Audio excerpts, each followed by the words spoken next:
With crazy interest rates, dwindling stocks, inflation, banks crashing, and other financial misfortunes, something is looming. We may be on the brink of the greatest global recession, depression, or financial crisis. Stay till the end as we walk you through the soon-coming financial crisis as predicted by Jim Rickards and how you can save yourself from it. Financial expert Jim Rickards has boldly stated that we are in a recession, and there's no doubt that this is true. You can easily tell. Take a look at the economy today. There are fewer employment opportunities, reduced GDP, more liquidation, failed businesses, declining stock prices, and more. And then there's the inflation that's hitting the U.S. If you look at the news today or at your local store or gas station prices, you can very well tell we're right in the middle of the worst recession. But guess what? It's not the U.S. alone that's having these issues. Other countries are also experiencing an economic downturn. But right now, we don't have demand pull, we have cost push. It will go away when this economy goes into recession. And then we're going to be talking about disinflation and deflation, which are, kind of close cousins. And the Fed's going to be out on a limb as usual, raising rates in the face of a recession and a price collapse. Take China, Japan, the UK, and even African countries like Nigeria. They're all a shadow of their former glory financially. The UK is experiencing high energy prices, high mortgage costs, high taxes, and an ever-increasing cost of living. But here's the truth. There's little to nothing we can do about inflation. Inflations are either caused by the supply side, which covers the producers and manufacturers, or the demand side, which refers to the customers.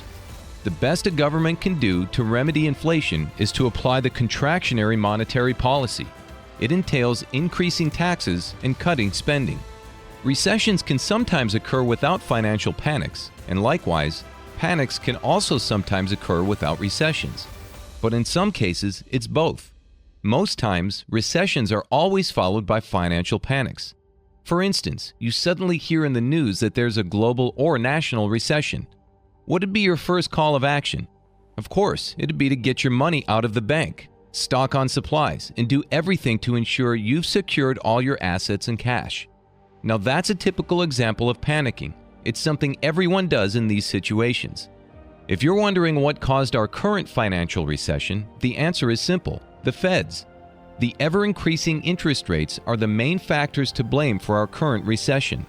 Sure, we can blame COVID, but then the U.S. government's response to the post-COVID crisis that's making 2023 look like a bad year. The Federal Reserve rapidly increased interest rates, frustrating the labor market and making the economy plunge into its recent downturn. But here's the thing, the whole situation can get even worse. Expert Jim Rickards has predicted that we may face a significant financial crisis. Imagine if the banks fail and you can't withdraw a single dollar. What would you do? Panic or sell your stuff for money? That's what most people in a financial crisis would do. The situation can even worsen if it happens in the middle of a recession. In other words, Jim Rickards is raising an alarm that we may suffer a financial crisis in the middle of our current global recession. Something like this happened in 2008. If you recall, the 2008 financial crisis was a worldwide storm that led to banks shutting down, a crazy spike in unemployment. The crisis was global, and Lehman Brothers, a bank with over $600 billion in assets, suffered bankruptcy. The crazy situation was majorly caused by excessive lending, uncalculated risk-taking, and the explosion of the U.S. housing bubble. But you may wonder, since these evils mainly occurred in the U.S. economy, the government was handing out checks, beginning with Trump in, I believe it was June. Everybody got that one was a $1,400 check. And then in December, the end of the Trump administration, everybody got a $600 check. He hands out, I think, a $1,600 check. So everybody got a check, like 2 or 3 of them. And how come they affected the rest of the world? Well, the thing is that behind the scenes, the United States dollar is the world currency. So once it goes down, everything goes down with it. All these started due to the Bretton Woods system used from the 1940s to the 1970s. The system pegged every currency to the US dollar and then pegged the US dollar itself to gold. Since then, the US dollar has become the world's reserve currency. According to Jim Rickards, the dollar is the go-to currency anytime there's a financial panic. This is because everything in the world is tied to the dollar. Have you ever wondered why dollar index rates are a thing? Why are all currencies, including cryptocurrencies like Bitcoin, rated or compared to the dollar? You'd always hear that Bitcoin currency is worth X dollars, but you'd never hear financial markets say Bitcoin is worth X pounds. That's because the dollar is the currency that determines the value of every decentralized currency and token. Countries stock up loads of dollars to use in international transactions. But did you know that currently some countries are trying to find a way to replace the US dollar as their payment or reserve currency? It's wrong fairy tale. This is the soft landing Goldilocks scenario where the market's right, the Fed's wrong, but the Fed will realize that the market's actually right and cut rates, and if you're going to cut rates, buy stocks. That's like Wall Street always ends every analysis with buy stocks. In other words, their money will no longer be pegged to the US dollar. Countries like Saudi Arabia and China are very much at the forefront of this, and if other nations follow suit, our dear old dollar may start to decline in value. As a result, there will be a corresponding rise in the price of commodities, like what we're seeing today. But hold on a minute, how do we measure the dollar value since it's the world's universal currency? The answer is gold. Gold is not a currency, but it's the very thing that determines the strength or weakness of the dollar. Jim Rickards gives this once-in-a-lifetime tip for anyone seeking to gauge the performance of the US dollar properly. He says, always watch out for the gold. Today, it would seem we're having a déjà vu of what happened during the 2008 economic crash, as some banks are already beginning to shut down. A few mentions are the Silvergate Bank, the Silicon Valley Bank, the First Republic Bank, and Credit Suisse. According to Jim Rickards, these banks' calamities are a sign of worse things to come. Remember how the crash of the Lehman Brothers in 2008 led to a massive panic? Things may turn out like that all over again. The Silvergate Bank crash has affected many businesses and put other financial institutions and their customers on edge. Panic is setting in slowly, just as it did in our historical 2008 crisis.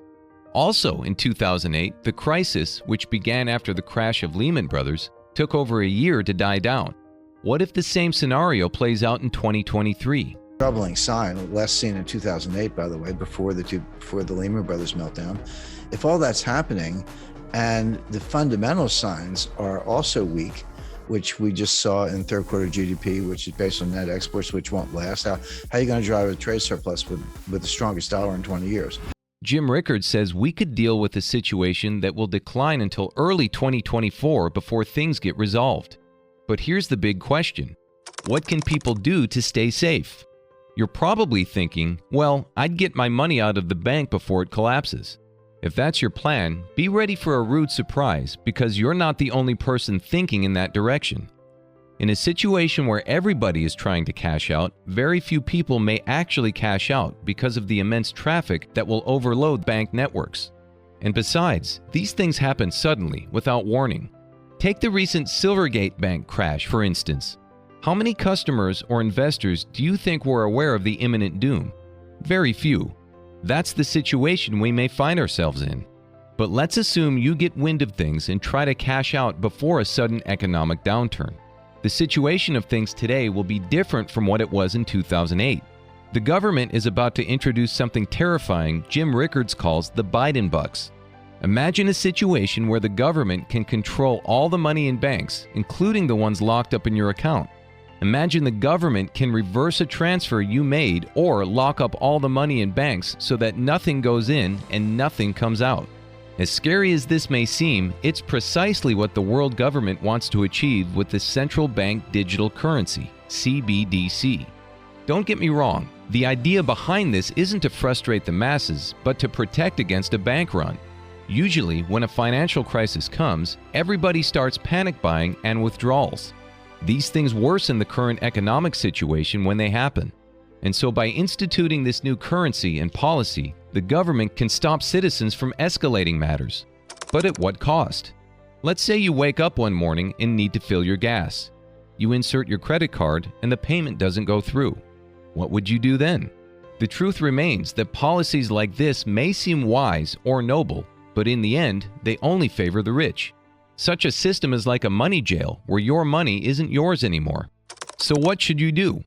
Right now, it's only a matter of time before the Biden bucks come, and it's coming to stay. Let's refer to our expert Jim Rickards once more. According to Jim, the best course of action is to allocate at least 10% of investments to gold and silver. He believes this strategy is a perfect way to protect yourself against impending financial doom. As you can see, the best way out of this isn't Bitcoin or NFTs. If you follow the news well, you'll realize the government is trying hard to kill crypto. It'd be sad to find your Bitcoin wallet rendered useless after converting all your assets to Bitcoin. However, you can still store a few of your assets in trusted cryptocurrencies. Of course, you'll have to do your research for this one. There are several crypto scams out there, but we'll leave that topic for another video. By the way, if you're enjoying this video, take this time to like it and also hit the subscribe button so you can get to watch more enlightening videos like this. A lot of younger people opened accounts on Robinhood and started trading Bitcoin. That didn't work out too well, but a lot of people saved the money. But there were very definite spikes in retail sales coming within 30 days of the checks. Well, that's not surprising. I give people free money, they'll go buy stuff. Let's get back to our video.